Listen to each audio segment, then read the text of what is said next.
जय हिंद साथियों, आप सभी का आपके अपने परिवार आसमा सिविल एकेडमी के इस डेली करंट अफेयर्स पे मैं इशार अहमद आप सभी का एक बार फिर से पुरजोर स्वागत करता हूं और आशा करता हूं कि आप सभी स्वस्थ हैं और बिल्कुल मस्त हैं और साथ ही साथ अपनी प्रतियोगी परीक्षा की तैयारी बेहतर जोरों शोरों से और एक युद्ध स्तर पे कर रहे हैं। मेरे प्रिय साथियों, आज हम पढ़ेंगे 5 मई के इंपॉर्टेंट करंट अफेयर्स जो कि हमारे एग्जाम के लिए बहुत ही इंपॉर्टेंट है। तो वीडियो में शुरू से अंत तक बने रहें और अगर चैनल में नए नए हैं तो चैनल को सब्सक्राइब कर लें और पहले से अगर इस चैनल में है तो मेरे प्रिय साथियों इस वीडियो को शेयर कर दो।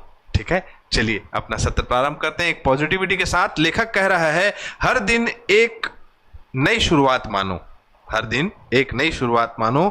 क्या हो सकता था ये बजाय यह सोचिए कि क्या किया जा सकता है। जीवन में हमारे हाथ में कुछ भी चीज नहीं है और जीवन में हमारे हाथ में ही सारी चीजें हैं। अर्थात हमें प्रोसेस पे ध्यान देना है, डिसिप्लिन्ड रहना है और हमारा जो टारगेट है, हमारा जो उद्देश्य है उसके प्रति हमें समर्पित रहना है और डेली कंसिस्टेंट जो है हमें वही काम करना है जो हम पाना चाहते हैं। मेरी बातें बहुत ही गहरी है लेकिन इस पे विचार आप जरूर करिएगा। ठीक है, चलिए ज्यादा समय न लेते हुए अपना सत्र प्रारंभ करें। हाल ही में केंद्र सरकार द्वारा राष्ट्रीय सुरक्षा सलाहकार बोर्ड का पुनर्गठन किया गया। इस पुनर्गठन के बाद NSAB मतलब कि नेशनल सिक्योरिटी एडवाइजर बोर्ड का नया प्रमुख किसे नियुक्त किया गया है। तो क्या नाम है इनका? आलोक जोशी जी को नया जो बनाया गया है आपका इसका प्रमुख जो है। एक्चुअल में ये बनाया गया था पहलगाम हमले के बाद, क्योंकि जो उसकी पूरी जानकारी एकत्रित करनी है पहलगाम हमले की, पहलगाम में जो 26 शहीद हुए उनके बारे में, कैसे आतंकवादी वहां घुसे, कैसे उन पर हमला हुआ, क्या कारण था क्या नहीं था, ये सभी सारी चीज़ें जो है नेशनल सिक्योरिटी एडवाइजर बोर्ड जो है वो प्रस्तुत करेगी। यामिनी चंदेल ने आलोक जोशी बिल्कुल सही कहा है। Very good. विश्व हाथ स्वच्छता दिवस कब मनाया जाता है? मेरे प्रिय साथियों, दैनिक जीवन दिनचर्या में न जाने हम क्या क्या काम करते रहते हैं और मैक्सिमम जितने भी हमारे वर्क हैं, काम हैं, उसमें हाथों का योगदान होता ही है। तो हमें हाथ हमेशा स्वच्छ और साफ रखना चाहिए। खास तौर पे खाना खाने के पहले, चाहे आप ब्रेकफास्ट कर रहे हो, लंच कर रहे हो, डिनर कर रहे हो, जो भी कर रहे हो, उससे पहले हमें हाथ साफ करना चाहिए। और अगर छोटे बच्चों को हम अपने आसपास रखे हैं, आसपास छोटे बच्चों को अगर हाथ में लेते हैं तो हमारे हाथ साफ होने चाहिए। यानी घर जाने के बाद हमें हाथ धोना जो है जरूरी है। तो आज का दिन कौन सा है? तो आज है 5 मई। और हाथों को साफ करने के लिए क्यों कह रहा हूं बार बार? क्योंकि हाथ में बहुत सारी गंदगियां, बहुत सारे जर्म्स, बहुत सारे वायरस जो है हमारे हाथों में जम जाते हैं, नाखूनों में जम जाते हैं, जिससे हमें क्या रहना चाहिए? प्रोटेक्टेड रहना चाहिए। क्लियर है? स्वास्थ्य सेवा में हाथ की स्वच्छता के महत्व के बारे में जागरूकता बढ़ाना, लोगों को हाथ की स्वच्छता में सुधार में समर्थन के साथ साथ लेकर आना, मतलब कि जागरूक करना कि हाथ धोया करो भाई। ठीक है, और जो हाथ नहीं धोता है वो भाई बहुत ही क्या होता है, अलग अलग जगहों पर अलग अलग शब्दों से उन्हें संबोधित किया जाता है। जैसे कि हमारे छत्तीसगढ़िया में बोलते हैं दलिद्दर हवाई जी। ठीक है समझे? तो इस बार का थीम रहा है जीवन बचाओ, अपने हाथ साफ करो, मतलब save lives, clean your hands. ठीक है, चलो। हाल ही में भारतीय सेना की उत्तरी कमान के नए प्रमुख के रूप में किसे नियुक्त किया गया है? तो किसे नियुक्त किया गया है? लेफ्टिनेंट जनरल प्रतीक शर्मा। ठीक है, लेफ्टिनेंट जनरल प्रतीक शर्मा जी को नियुक्त किया गया है। साथ ही साथ बहुत सारी नियुक्ति हुई है। मैंने अभी पहलगाम हमले की बात करी, पहले प्रश्न में जो लास्ट टाइम मैंने पूछा था उसमें लेफ्टिनेंट जनरल प्रतीक शर्मा को उत्तरी कमान की जिम्मेदारी दी गई है। अब इसमें संदेह है कि पाकिस्तान के साथ भारत का युद्ध हो सकता है।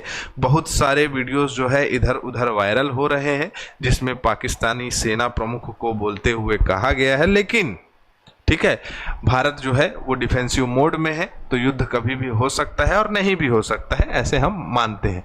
ठीक है, वैसे ही आप देखें एयर मार्शल तजिंदर सिंह जो है भारतीय वायुसेना के प्रशिक्षण कमान का कार्यभार संभाल लिया है इन्होंने। आशुतोष दीक्षित जी, जो एयर मार्शल आशुतोष दीक्षित जी जो है, उन्हें chief of integrated defence staff मतलब CISC के रूप में पदभार ग्रहण किया है। और मैंने बताया है कि पहलगाम में 26 पर्यटकों की मतलब हत्या के बाद या वो शहीद हो गए, उसके बाद भारत पाकिस्तान युद्ध की आशंका जताई जा रही है।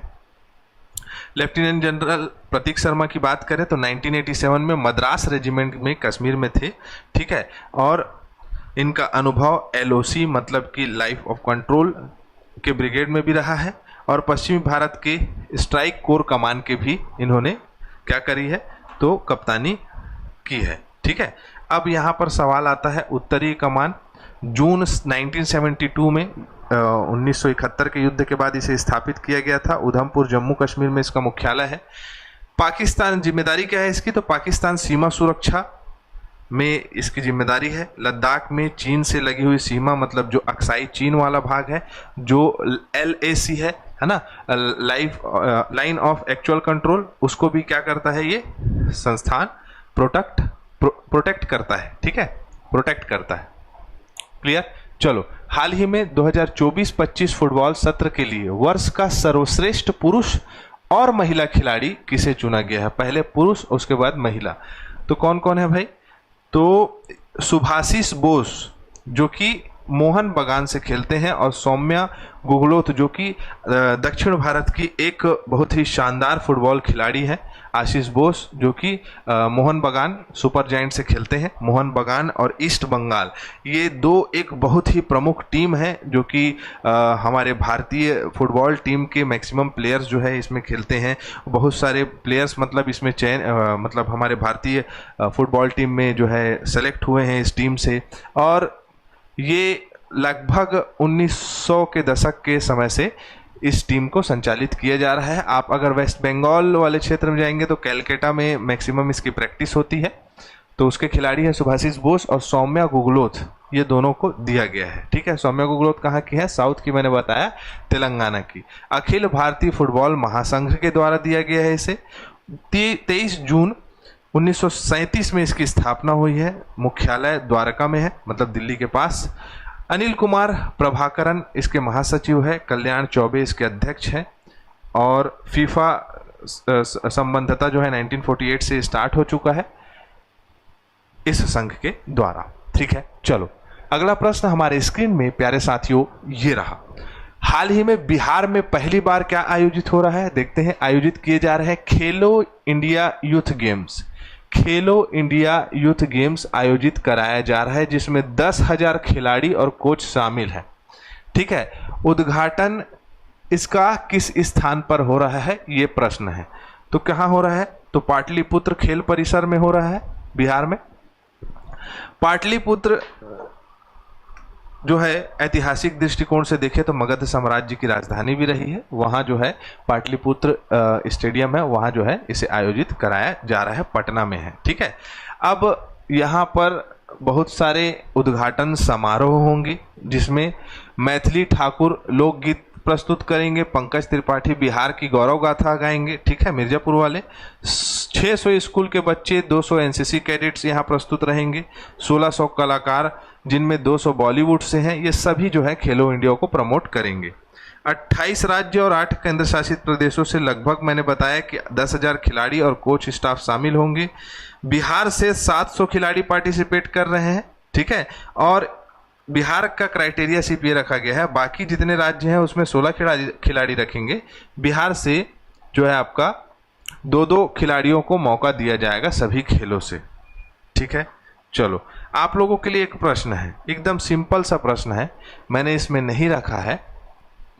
बताना है कि इस खेलो इंडिया यूथ गेम्स जो कि बिहार पटना में आयोजित हो रहा है, इसका शुभंकर या मस्कट जिसे कहा जाता है वो क्या है, ठीक है। इसमें नहीं है वो, लेकिन आपको उसका बताना है आंसर, ठीक है। चलें आगे, आ जाइए। भारतीय निर्वाचन आयोग, इलेक्शन कमीशन ऑफ इंडिया ने हाल ही में चुनावी प्रक्रिया को मजबूत करने के लिए कितनी नई पहलें जो है शुरू की है? अब election commission of India Bharat के सभी नागरिकों का जन्म और मृत्यु का डाटा रखेगी, जो कि 3 जो है आपका इसकी पहल की गई है। 3 जो है इसमें नियम बनाए गए हैं, 3 प्रक्रियाओं को शामिल किया गया है। देख सकते हैं आप, election commission of India, Bharat निर्वाचन आयोग। मृत्यु डेटा का इलेक्ट्रॉनिक लिंकअप होगा, मतलब कि जितने भी हॉस्पिटल्स हैं, जितने भी आपका आधार कार्ड है, ये सभी चीज़ों के डाटा लिंक्ड रहेंगे।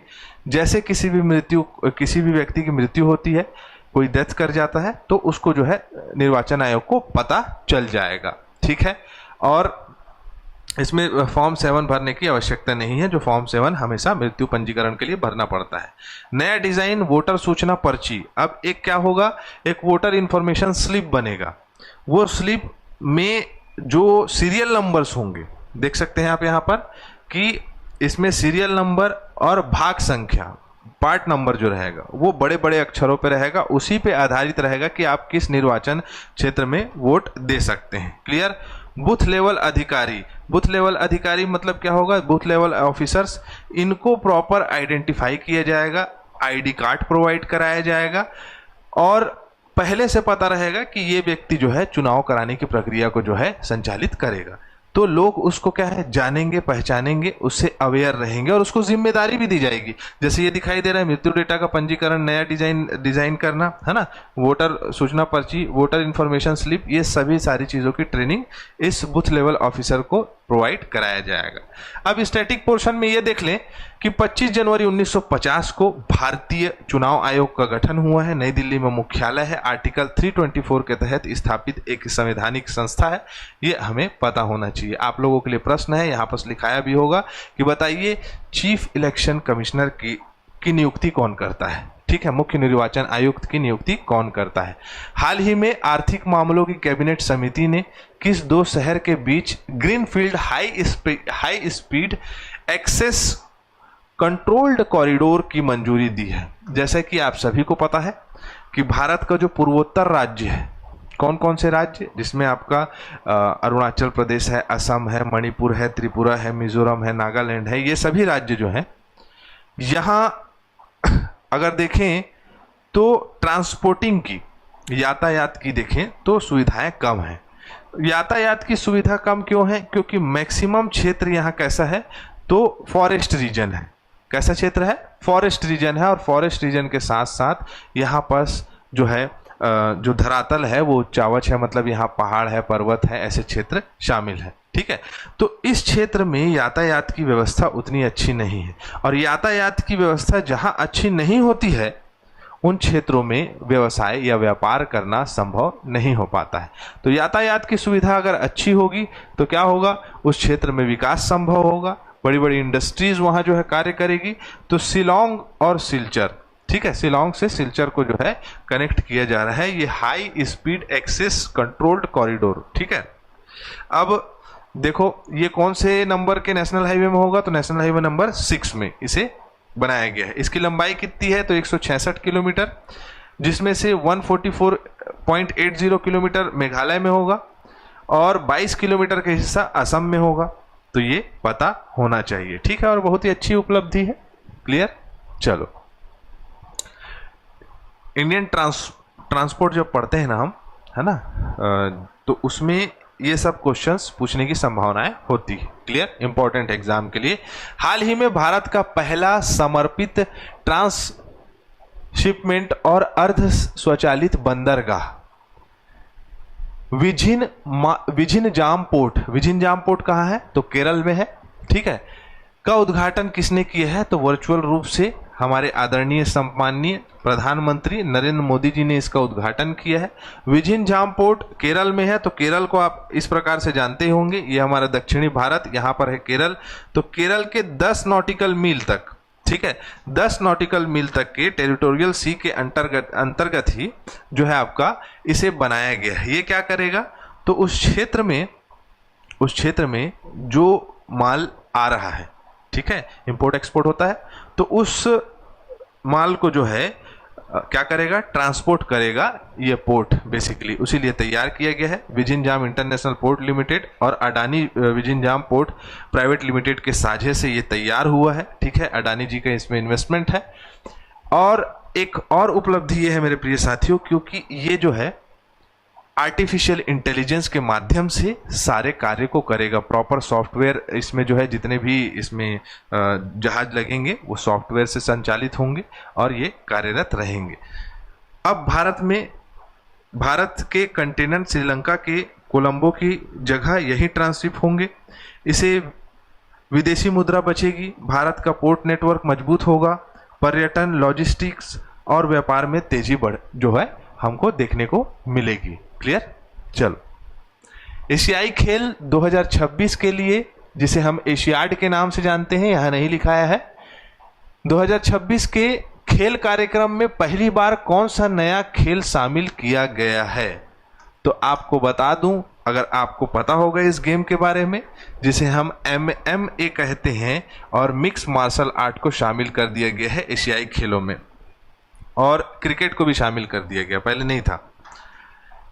मिक्स मार्शल आर्ट एक ऐसा गेम है जिसमें जो फाइटिंग्स होती हैं उसके रूल एंड रेगुलेशंस जो है लिमिटेड होते हैं। जैसे बॉक्सिंग में आपको आपका पैर नहीं चलाना है और सिर्फ बॉक्सिंग गाइडलाइंस के अकॉर्डिंग खेलना है। कुश्ती में भी वैसे ही है, ताइक्वांडो में भी वैसे ही है, किक बॉक्सिंग के भी अलग नियम है। लेकिन इसमें मैक्सिमम MMA में ये होता है कि इस गेम में काफ़ी फ्री स्टाइल गेम होता है ना, जो कि अभी वर्तमान में पूरे युवा वर्ग में, पूरे यूथ में काफ़ी फेमस है ना। तो इसे शामिल कर लिया गया है, साथ ही साथ क्रिकेट को भी शामिल कर लिया गया है। तो एशियाई गेम में अब क्रिकेट भी देखने को मिलेगा, है ना। बस ये याद होना चाहिए। एशियाई खेल क्या कहते हैं? इसे एशियाड के नाम से जानते हैं। 1951 में एशिया में सबसे पहले कराया गया था, और कौन सी जगह में कराया गया था? तो नई दिल्ली में, कुवैत सिटी, कुवैत में जो है इसका क्या है, मुख्यालय है, ठीक है। बस इतना याद रखें, ज़्यादा बेहतर है। यहाँ से प्रश्न पूछने की संभावनाएं बढ़ जाती है कि एशियाई गेम्स में कौन से नए गेम्स शामिल किए गए हैं। हाल ही में भारत का पहला आर्टिफिशियल इंटेलिजेंस आधारित real time one alert system किस राज्य ने शुरू किया है? या इसे हम कह सकते हैं रियल टाइम फॉरेस्ट अलर्ट। जैसा कि आप सभी को पता है कि धीरे धीरे आधुनिकीकरण की ओर भारत आगे बढ़ रहा है, और जो वन है वो काट के मनुष्य जो है उस क्षेत्र में घर आवास बना रहा है, ठीक है, अपने सुविधा के अनुसार, और यातायात के साधन को बेहतर कर रहा है। तो फॉरेस्ट कम होते जा रहे हैं। तो इसी को मद्देनजर रखते हुए कि कोई अवैध जो है आपका फॉरेस्ट की कटाई या जंगलों की कटाई ना कर पाए, अवैध रूप से कोई जो है आपका जानवरों को मारे ना, ठीक है। तो ये आर्टिफिशियल इंटेलिजेंस से बना अलर्ट सिस्टम जो है वो मध्य प्रदेश में स्टार्ट किया गया है, और ये डायरेक्ट जो है क्या करेगा, वन अधिकारी को सूचित करेगा। वन अधिकारी वहाँ जाएंगे, वहाँ जाने के बाद उस जगह का जायजा लेंगे, उस जगह का जायजा लेने के बाद उचित कार्यवाही करेंगे, ठीक है। तो आप देख सकते हो उपग्रह इमेजरी है ये, ठीक है। गूगल अर्थ इंजन से ये जो है क्या रहेगा, कनेक्टेड रहेगा, और मध्य प्रदेश सरकार की एक बहुत ही अच्छी पहल है। अतिक्रमण नहीं होगा, कटाई नहीं होगी, है ना। चराई में जो ज़्यादातर क्या होता है, वन की चराई में जितने भी चरवाहे होते हैं वो वन में जानवरों को जो है चरने के लिए छोड़ देते हैं, उससे बहुत सारे पेड़ पौधे जो है नुकसान हो जाते हैं, ठीक है।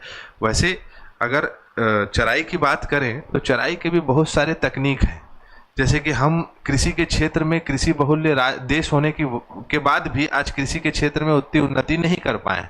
लेकिन अगर आप इर्द गिर्द देशों में अगर नज़र डालेंगे तो जैसे हम चाइना को देख लेते हैं, ठीक है। तो चाइना में अगर एक नज़र देखें तो चाइना में जो कृषि की पद्धति है वो हमसे अभी 10 से 20 टाइम जो है बेहतर हो गई है, क्योंकि चराई में जो मतलब घासों का उपयोग करते हैं उन लोग, वो प्रॉपर अपने इर्द गिर्द जानवरों को मुहैया कराने के लिए बहुत ही अच्छे तरीके से उगाया जाता है, ताकि उसका जो है जानवर आसपास जो मवेशी घूम रहे हैं वो अच्छे तरीके से चारण कर लें। तो खैर हम चाइना की तरफ नहीं देखते हैं, अपने यहाँ देखते हैं, और ये एक अच्छी पहल है जो कि कहाँ किया गया है? मध्य प्रदेश में। और मध्य प्रदेश के शिवपुरी, गुना, विदिशा, बुरहानपुर और खंडवा में इसे क्या कर लिया गया है?